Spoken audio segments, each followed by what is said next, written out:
করি না। আমাদের ডোমেস্টিক ক্রিকেটে লেগ স্পিনারকে ক্লাব বলেন, ন্যাশনাল লেভেলে বলেন, তাদেরকে তো খেলানোই হয় না।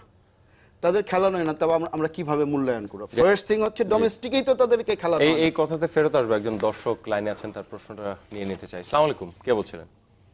ভাই ওয়ালাইকুম আসসালাম, ব্রাহ্মণবাড়িয়া সরল থেকে মোহাম্মদ জাকির হোসেন। জি জাকির ভাই।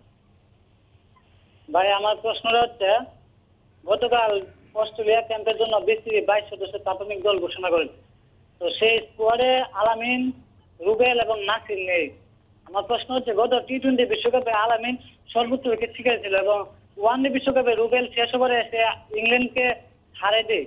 তারপর নাসিরও ভালো করে, নাসির তো ভালো একজন অলরাউন্ডার। এই তিনজনকে রেখে কিভাবে 22 সদস্যের প্রাথমিক দল ঘোষণা করে এবং সুরক্ষিত কোন কোটায় দলে থাকে? আমার প্রশ্ন হচ্ছে এই উত্তরটা বাবু ভাই দিবেন। অনেক ধন্যবাদ। যে আপনি বলছিলেন যে সে আলোচনায় যেতে চান যে কারা কারা দলে নেই। আমি প্রথমে ধন্যবাদ জানাচ্ছি আমাদের দর্শক ভাইকে, যিনি প্রশ্ন করেছেন।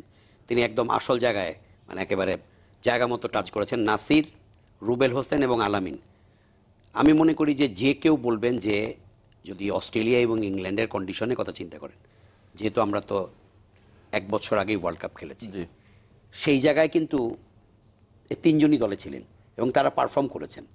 রুবেল একেবারে পরীক্ষিত। আপনি যাচ্ছেন নিউজিল্যান্ডে পূর্ণাঙ্গ সিরিজ খেলতে, নিউজিল্যান্ড ধরেই নেওয়া যায় যে মোটামুটি কন্ডিশনটা হবে ডিফারেন্ট এবং সিমিং কন্ডিশন, লম্বা ট্যুর এবং সিমিং কন্ডিশন থাকবে।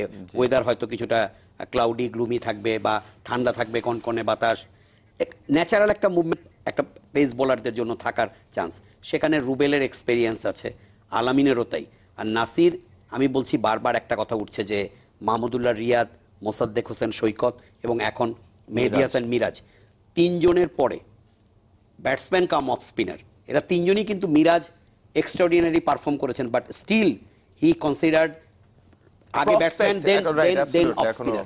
আপনি যদি তারপরে কাউকে বিবেচনা করতেই হয় তাহলে অবশ্যই সেটা নাসিরের